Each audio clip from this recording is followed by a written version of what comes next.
On this episode of Cold Blooded Cousins, I'm in Cairns visiting Steve. We have a plan to look for as many reptiles as we can in the Cairns region before heading slightly more inland to dry habitat, close to the town called Chuligo. We start off in the wet tropics to see what awesome species I've never seen before, and throughout the film we'll be day and night herping as usual. That's a small-eyed snake we've just found under this tyre. They are dangerous, so you've got to be careful. Looking for a hole to go down. A few about, mate. Leaders, teachers, the kind.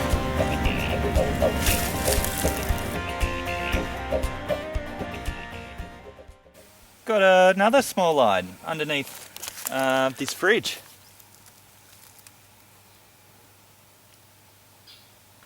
It's a bit unusual. Everyone tells me you find small-eyeds under lots of stuff, but I've never seen it till now. We've got this pink-tongued skink. We've just found it on the road out here in Cairns. It's not very happy about being rescued from the road. And they are somewhat arboreal. I haven't seen one of these for ages, but it's just starting to get a little bit more wet and humid at the moment, and warmer. So I guess these lizards are coming out.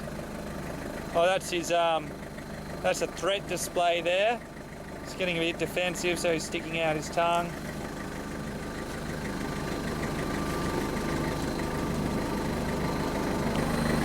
Got a nice long prehensile tail, or semi-prehensile tail.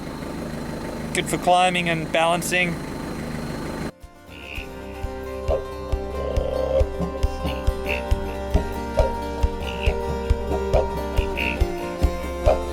We'll just release him here.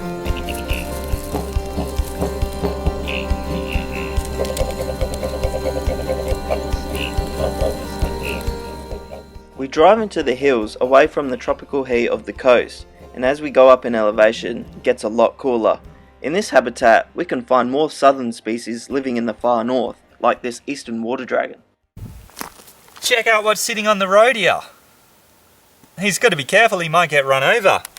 This is a rough-scaled snake, a very rare snake to find. Very difficult snake to find. Tropidecus carinatus is the Latin name.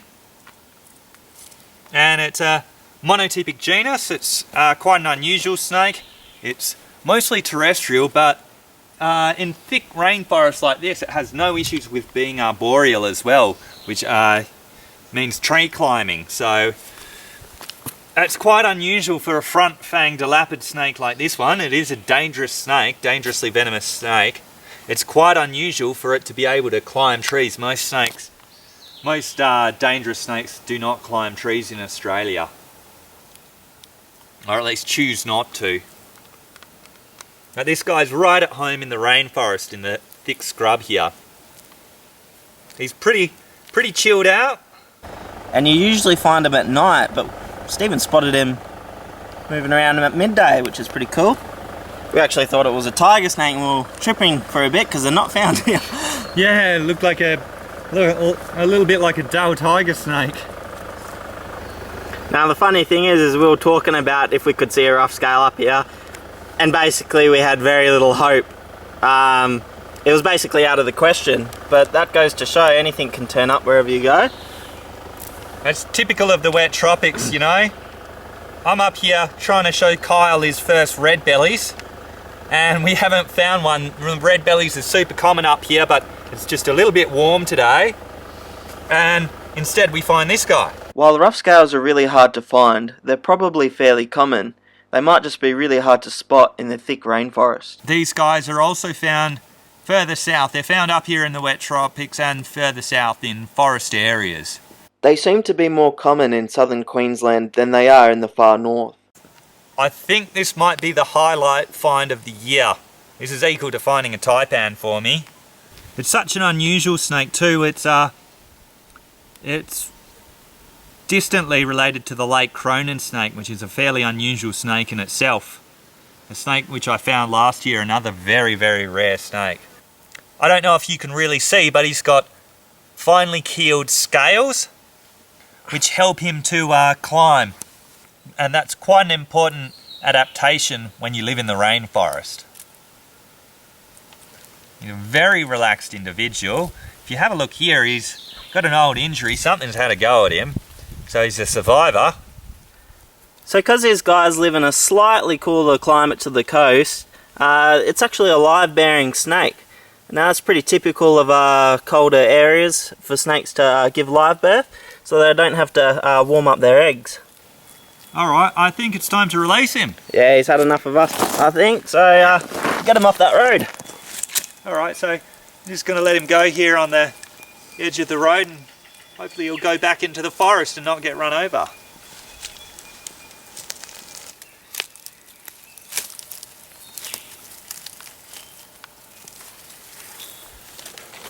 That is awesome! That's such a good feeling. A prickly forest skink. Really unusual type of skink, quite rough scales. Prickly forest skinks are endemic to the wet tropics. They spend the majority of their life in rotten logs or under rocks. Their brown colour probably helps them camouflage in the rotting logs. They also have keeled scales, which is very bizarre for a skink.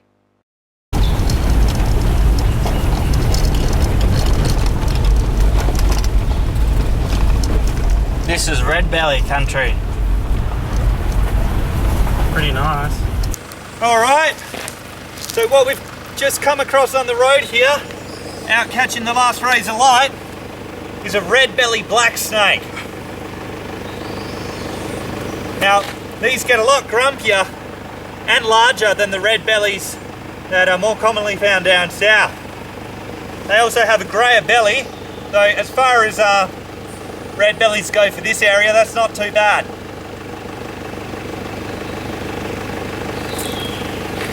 Now they're a member of the black snake family, which includes a mulga or king brown, and they are a highly venomous snake. But they'd certainly put you in hospital, and they've got a lot of venom. Isn't that one big snake? That's a whopper. That is a big black snake. And beautiful, with that sunlight on him. Now this is a snake I've always dreamed of seeing, so pretty glad Stephen found it on the road here. Yeah, we've been keeping an eye out for them all day, and we just thought, oh, it's too late in the day, we're not going to see anything now. We literally, no sooner as we'd said that, did we see this one. Alright, so being a dark black snake really helps in these cooler environments. They're definitely more of a southern east coast species, and they like the cool weather, and that black body helps them absorb the sunlight very quickly of a morning. The red belly is probably, as you can see, he raises his body. The red belly, that's probably to warn any potential predators that you know, I'm a dangerous animal, I've got lots of venom. So it's a good warning tactic. That's used time and time again in nature. Bright colours often mean, you know, you can't eat me or I'm dangerous. Now these guys are one of the most cold tolerant snakes. And like the rough scale, this one also gives live birth. Ever since I can remember, I've always wanted to see a red belly. You East Coasters consider yourselves lucky to have such a cool looking snake that lives so close to humans. Just look how awesome this snake looks when he thinks he's a cobra. Alright, let's move him off the road.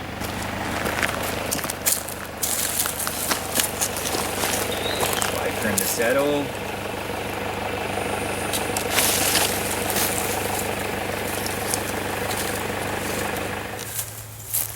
We'll have a look at this. We've found a carpet python here, and now they're generally jungle carpets around here, but this one looks a bit more coastal. Its face though looks a bit like a jungle carpet, so around this area you get a huge mix with the carpet pythons between the coastal carpet python and the jungle carpet python.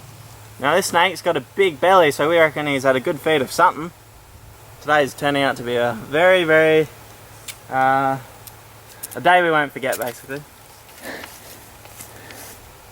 We've got a rough scale red belly, a tree snake and a carpet python. And that's just the pythons. We've also got water dragons and goannas today too. You can see those bands, or those lines around the bottom jaw. That's what makes him a bit more of a jungle carpet. But superficially, he looks more coastal carpet. And he's climbed pretty well up this tree, and this is what carpet pythons are known for. They're very good climbers. All pythons are great climbers. Now, we're actually in gelatin at the moment. And this is the so-called gelatin jungle. Well, not really. I've found very few jungle pythons in gelatin actually. Carl's just getting a photo. Good shot for a photo. Is a true jungle form. A very pretty one. Here is some older footage that Steve got of a true jungle carpet. And just look at those stunning yellow colours. In my experience, these subspecies Shanei, or however you say it, can be very bitey at times, but like all snakes, they can all have different personalities.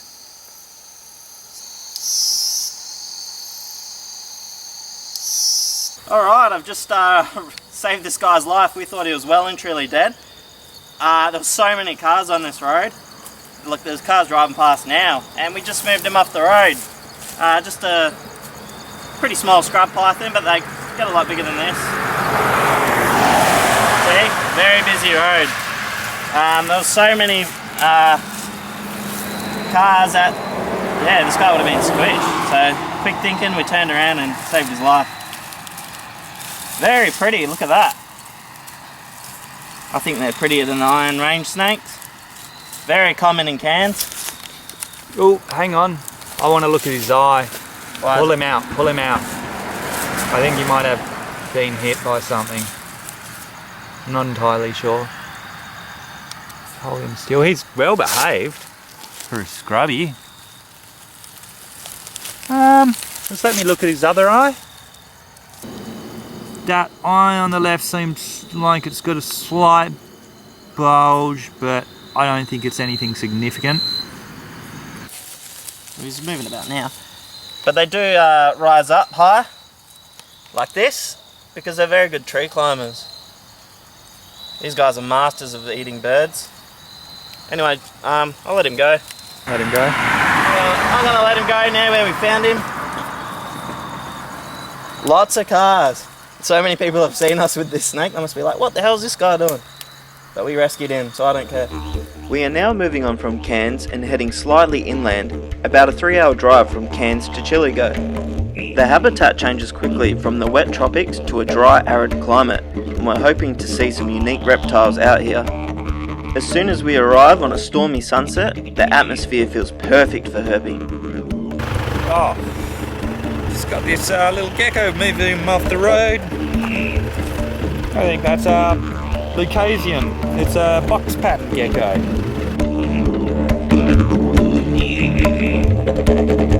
You can see up the front, that's his antennae.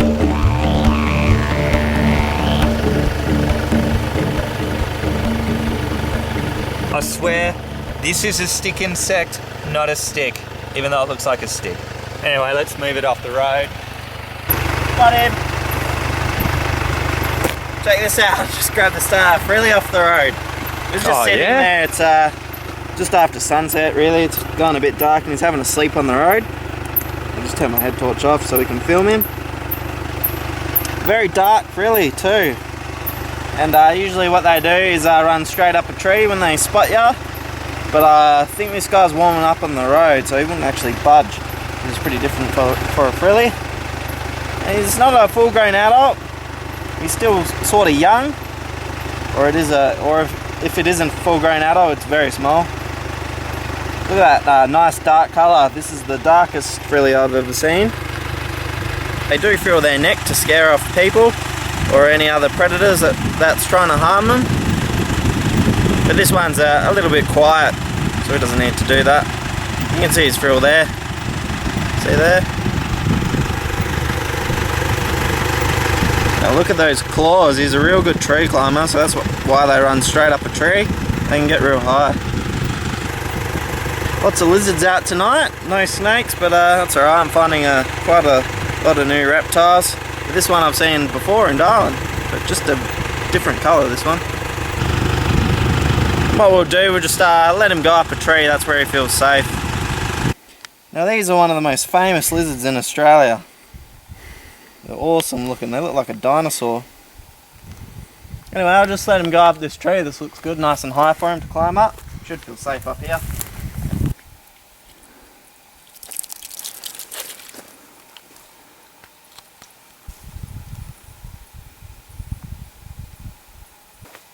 There he is, going up the tree. That's a bettong, showing off his behind. So, oh, hello. We've found this prickly knobtail gecko. It's a very interesting defensive behaviour. He's doing push-ups, making his body all big, and he's barking. He's vocalising, I should say. Yeah, his big eyes. I think this might be the most terrifying lizard I've ever seen. Scary as.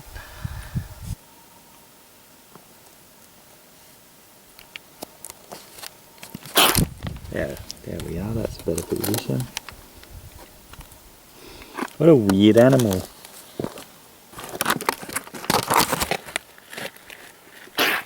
Damn.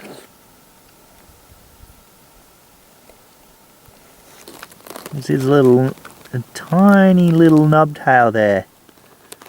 At the back there. Out of focus, unfortunately.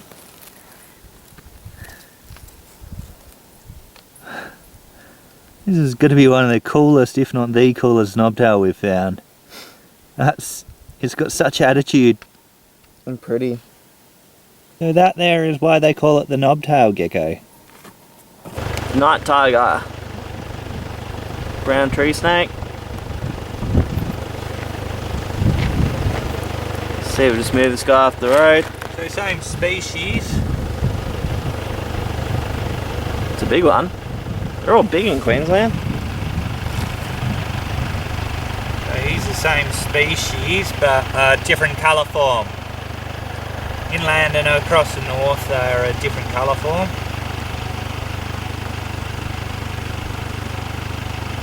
No. It's not one. Which way was he going? He's going this way. Over here, the left. Buddy.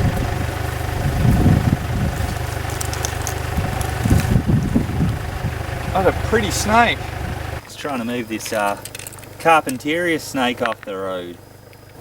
He is related to the eastern small-eyed, which can be dangerously venomous, so got to be a bit careful. Looks like a small-eyed. Yeah. It's in the same genus Cryptophis as the small-eyed snake. There's also the black striped snake found up on, they're all found up on Cape York Peninsula. And they're small elapid with very small dark eyes. This might be the first one I've seen, I'm not sure. I've seen the black striped snake a fair bit, as well as the eastern small-eyed, very common. Yeah, this might be the first, it's certainly the biggest one I've found out this way. And he smells. Does he? It's probably me.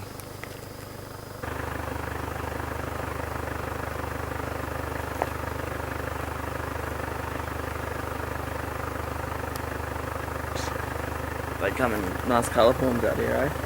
See up there on the road? Look at that, let's drive into it. It looks like some pretty heavy raindrops. It's right there, just on this hill. Sun shower. And we're about to hit it, there's the wall. Here we are. Ready, windows up. There you go. And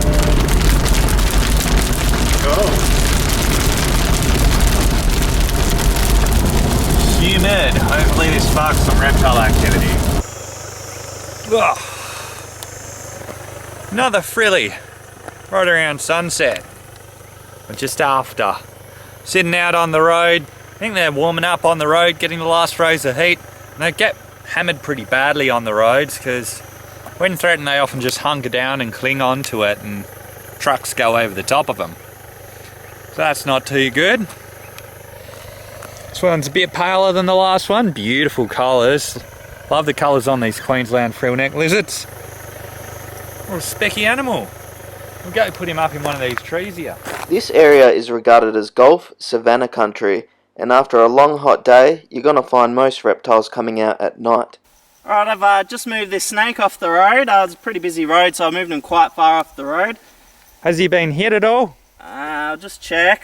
No, I think he seems all good. He's acting fine. He's acting like a brown snake, being a bit mischievous. Let's have a good look. Oh, beautiful banding. Yeah, he's beautiful. How's his head look? I think it's fine. I did see a cargo near him, but he looks alright. So in case you guys are wondering, this is a northern brown snake. This is funny because you get eastern browns out here too. Yeah, it's pretty good. Getting two browns in one spot. Now recently these guys were changed, their name changed. They used to be the western browns, but they found it's actually a different snake. I don't know how, maybe one scale difference or something, but it is actually a different snake. I've noticed these snakes are a lot smaller than usual. This is a full-grown specimen. A lot smaller than an eastern brown. A bit bigger than the western brown as found in WA, the Pseudonasia mangdani. Yep. This is now, it used to be old nucalus, but this is now Pseudonasia nucalus. Now they come in all colours too. They can be gold or typical brown. This one's a very unique banded coloration. You've seen gold ones up on Tiwi Island, haven't you? Yeah, I've seen a few gold ones. And I've seen the standard brown with the golden belly and Darwin.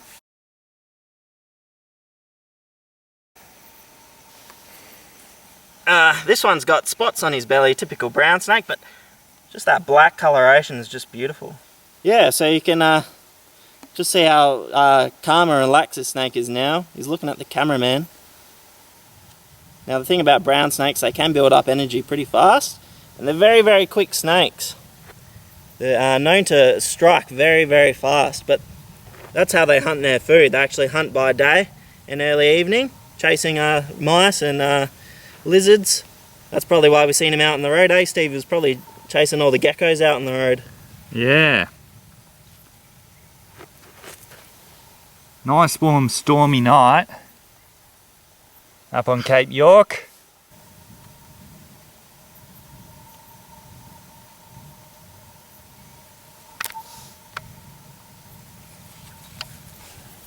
Alright, well he seems alright. Do you want to let him go? Yeah, I'll let him go. Alright, just... Alright. Off he goes. See you later, mate. Righty-ho, another snake on the road. This is a black-headed python. He's got a bit of a tick on his head or something, a bit of dirt. He's only small. Looks a bit like the western brown, almost. So you got to be careful sometimes with these snakes and make sure, you know, they're not a dangerous snake when you move them off the road. We're a long way from western browns now, Kyle. Yep. The way you can tell it's a python is that he's got really small scales. But sometimes to the average person that's not that easy. Really you should just leave all snakes alone, because the western brown, or the northern brown, can have that jet black head too. A snake this size could easily be a dangerous snake. But we just know it's a python from experience. And also another interesting thing is they don't have any heat sensing pits, the black-headed pythons. So it makes them a little bit hard to tell if it's a python or a venomous snake. He's really active, he's really warm. So what we're going to do, we're just going to move him into some rocks, I think. Usually where I find them is near a rocky outcrop or somewhere where they have their home. And they get a lot bigger than this. This is just a small one. they can get quite thick too. Very famous in the pet trade, because they usually have a gentle nature. This guy's really active, so he just wants to keep on moving, I think. And just look at that jet black head.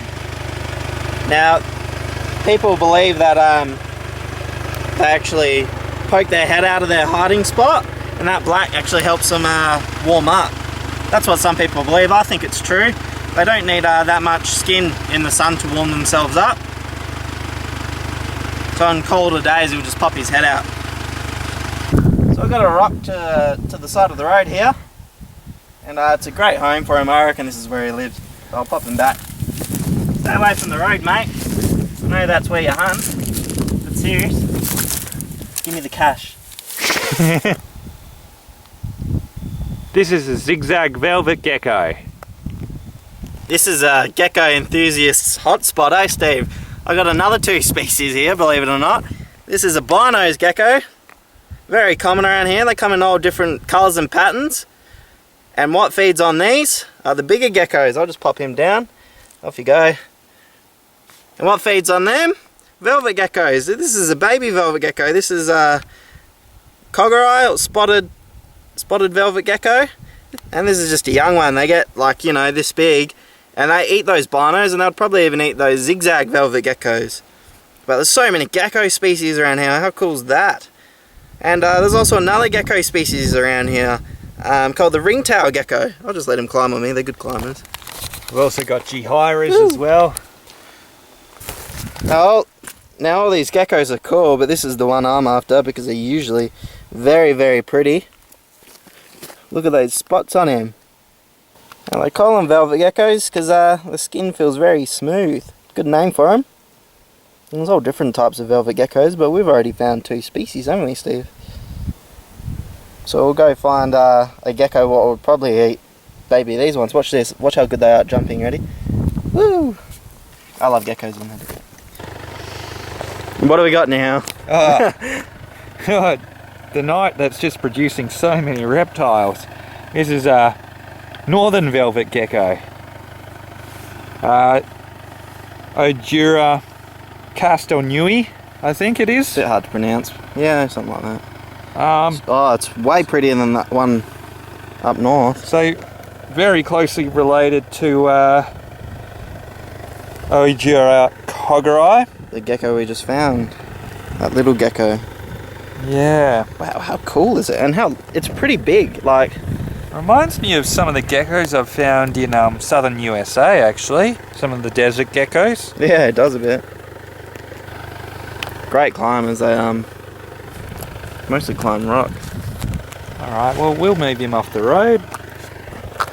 Everything's warming up on the road tonight. Yep. So Steve's just taken a photo of a death adder out here, which is pretty surprising, but awesome. And he thought it was a common death adder, but this is definitely a northern, we reckon. A real fat northern, but maybe it's a female. Yeah, looks a bit skinny towards the tail in there. Yeah. Now these are one of the fastest striking snakes in the world. And you can see why these guys get squashed so much. They're so reluctant to get off the road.